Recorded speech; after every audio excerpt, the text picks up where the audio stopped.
I've always been a bit of a wallflower at parties. The kind of guy who nurses the same drink for hours, tucked into a corner where I can observe without participating too much.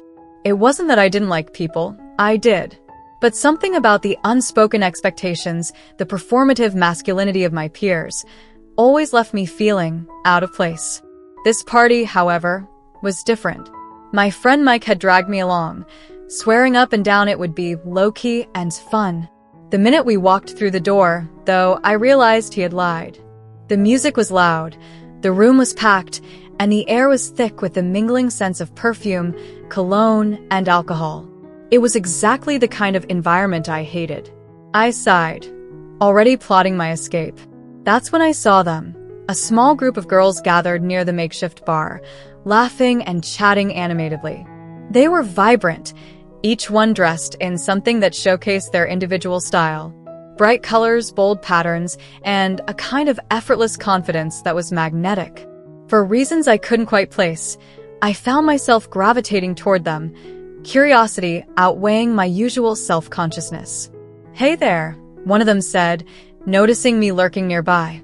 She had fiery red hair that spilled over her shoulders and a mischievous glint in her green eyes. "You look like you could use a drink." "Oh, I'm good, thanks," I stammered, holding up my half-empty cup of beer. "Nonsense," she said, waving me over. "Come on, we don't bite." Her name was Lila, and she was the kind of person who could make anyone feel at ease. The others introduced themselves as Maya, Zoe, and Jess. They were funny, quick-witted, and, to my surprise, genuinely interested in getting to know me. It wasn't long before I was laughing along with their jokes, the awkwardness I'd felt when I arrived melting away. "All right," Lila said after a while, narrowing her eyes at me in a way that made me nervous. "I have a very important question for you." Okay?" I said, taking a sip of my drink. "If you could wear anything in the world, anything at all, and no one would judge you for it, what would it be?" I nearly choked. "What?" "You heard me," she said, grinning. "Be honest." I don't know," I said, feeling my cheeks heat up. "I've never really thought about it." "Come on," Maya chimed in, leaning forward with an expectant look. "There has to be something. Everyone has that one thing they've secretly wanted to try, but never had the guts to." I hesitated, the truth bubbling up before I could stop it. "I guess, maybe something more feminine?"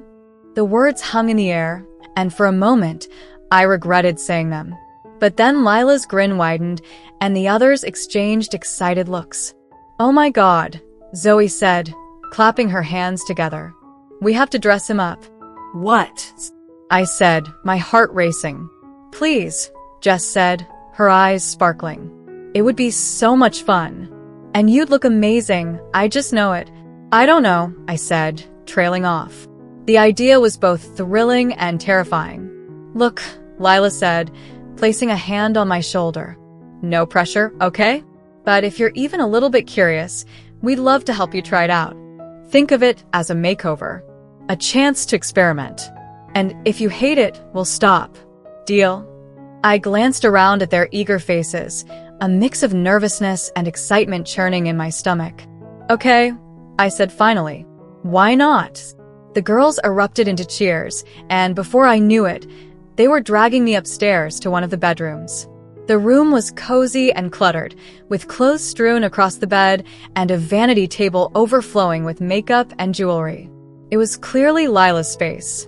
"All right," she said, clapping her hands together. "Let's get started." They moved with the efficiency of a well-oiled machine, each taking on a different role. Maya raided the closet, pulling out dresses, skirts, and blouses for me to try. Zoe rummaged through a drawer, producing an assortment of wigs. Jess laid out a variety of accessories on the bed, while Lila set up her makeup station. "First things first," Lila said, turning to me with a tube of foundation in hand. "We need a clean canvas." I sat down in front of the mirror, my heart pounding as she began applying makeup with practiced precision. It felt strange at first, the cool touch of the foundation, the tickle of the brush against my skin, but as she worked, I started to relax.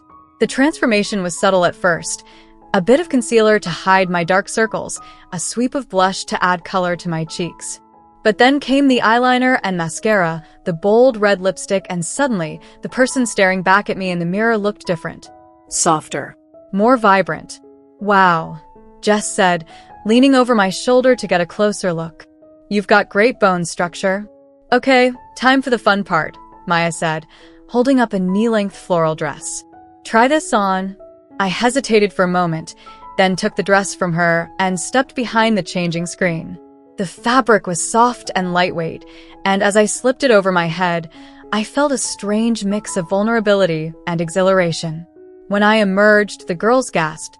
"Oh my God," Zoe said, covering her mouth with her hands. "You look amazing." "You do," Lila agreed, her eyes shining. "But something's missing." "Hang on." She grabbed a blonde wig from the pile and carefully placed it on my head, adjusting it until it sat just right. Then she added a pair of dangly earrings and a delicate necklace. When she stepped back, I barely recognized myself.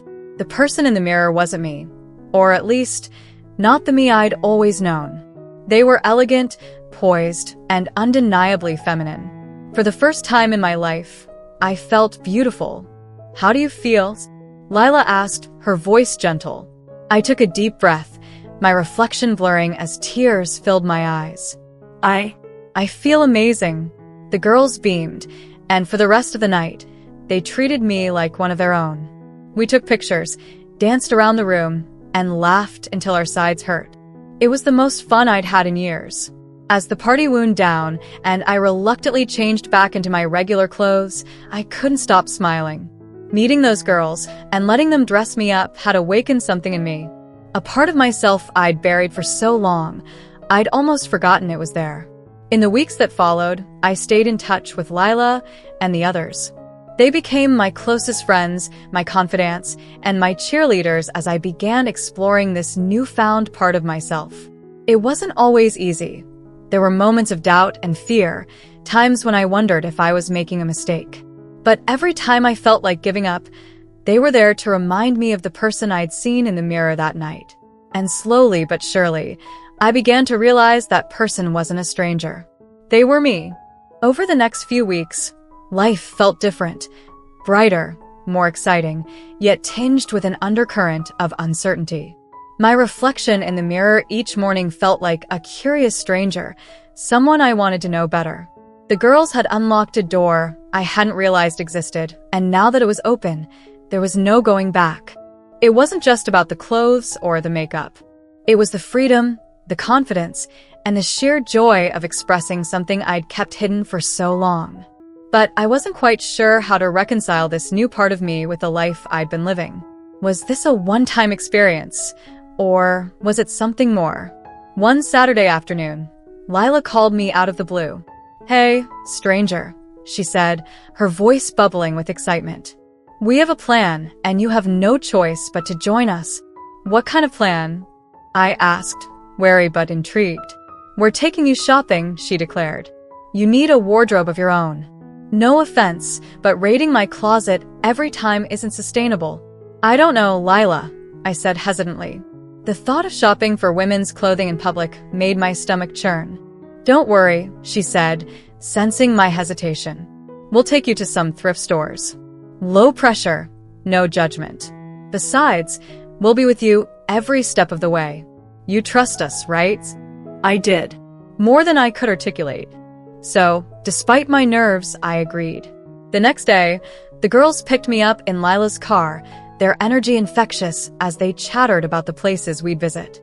Zoe, seated in the back beside me, squeezed my hand. "You're going to have so much fun," she said.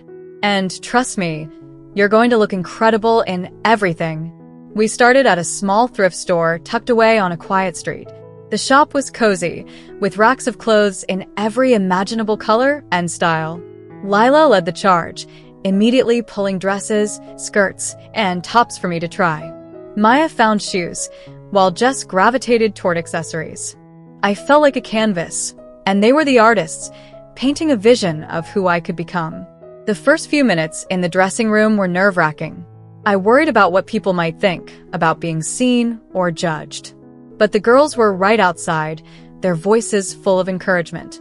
And when I stepped out in a flowy navy blue dress, their reaction melted my fears. "Stop," Maya said, fanning herself dramatically. "You're killing me." "You look stunning," Jess said, her eyes wide. "That color is perfect on you." I turned to face the mirror, my breath catching.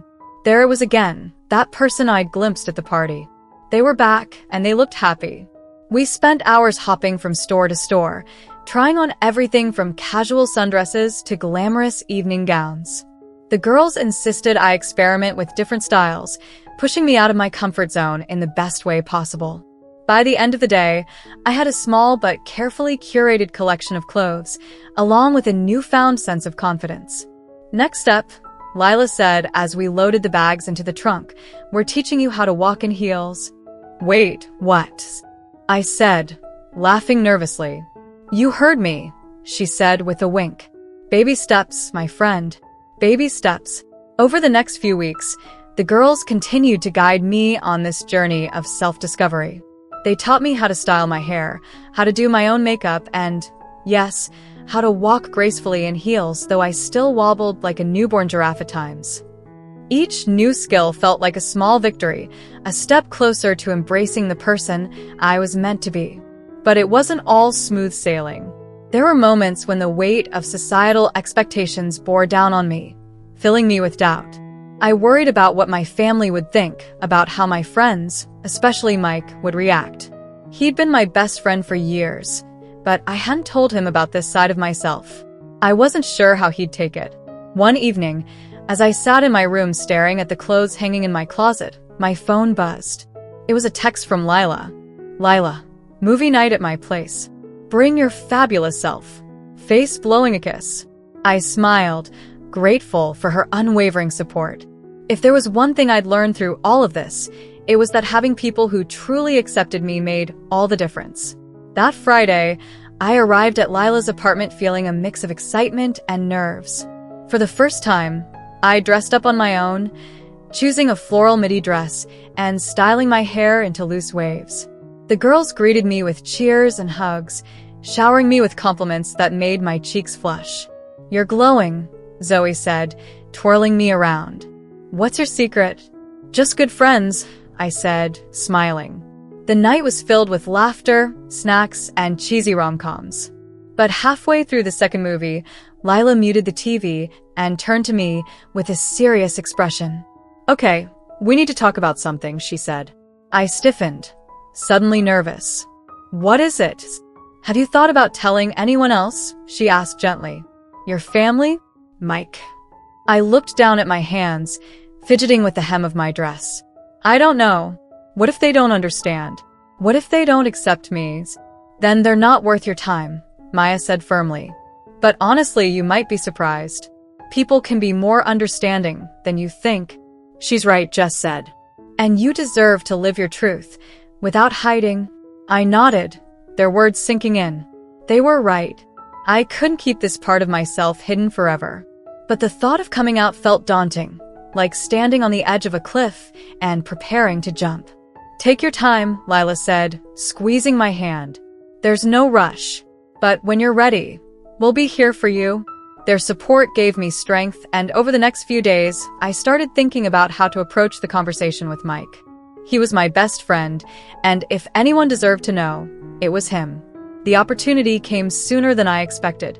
Mike and I had planned to grab drinks at our favorite pub, and as we sat in our usual booth, I felt the weight of the secret pressing on me. "There's something I need to tell you," I said, my voice shaking. He raised an eyebrow, setting down his beer. "Sounds serious. What's up?" I took a deep breath, my heart pounding. "I've been exploring something about myself. And I want you to know because you're my best friend, and it's important to me." "Okay," he said slowly, his expression unreadable. I hesitated, then pulled up a photo on my phone. The one the girls had taken of me at Lila's party, dressed up and beaming. I slid the phone across the table, bracing myself for his reaction. He stared at the screen for a long moment, then looked up at me. "Is this you?" I nodded, my throat dry. "Yeah, it's me." He didn't say anything at first, and the silence was unbearable. But then he smiled, a small, genuine smile that made my chest loosen. "You look happy," he said. "Really happy." "I am," I said, my voice barely above a whisper. "It's something I've always wanted to try, but I was too scared. And now, I feel like I'm finally starting to figure out who I am." Mike nodded, his smile growing. "Well, I think that's awesome. And if this is who you are, then I'm all for it. You're still my best friend, no matter what." Relief washed over me, and I felt tears prick my eyes. "Thank you," I said, my voice breaking. "Of course," he said, clinking his beer against mine. "Now, tell me everything. I want all the details." We spent the rest of the night talking and laughing, and for the first time, I felt like I could truly be myself around him. The months that followed were a whirlwind of growth and self-discovery. With the girls and Mike by my side, I started embracing my identity more openly. I experimented with new styles, attended LGBTQ+ events, and even joined an online community where I connected with others who shared similar experiences. Each step felt like peeling back another layer of fear and self-doubt, revealing a version of myself that was bold, confident, and unapologetically authentic. And though the journey was far from over, I knew one thing for certain. The night I met Lila and the girls at that party had changed my life forever. They hadn't just dressed me up. They helped me uncover the person I was always meant to be. Thank you so much for watching till now. It means the world to have you here. This community is all about empowering each other and celebrating the incredible journeys of everyone on their path to living authentically. If you're ever feeling lost or alone, remember you have a whole family here for you. Hit that subscribe button, smash that like button, and let's keep inspiring each other, sending you all the love and strength in the world. Until next time, live your life by your rules.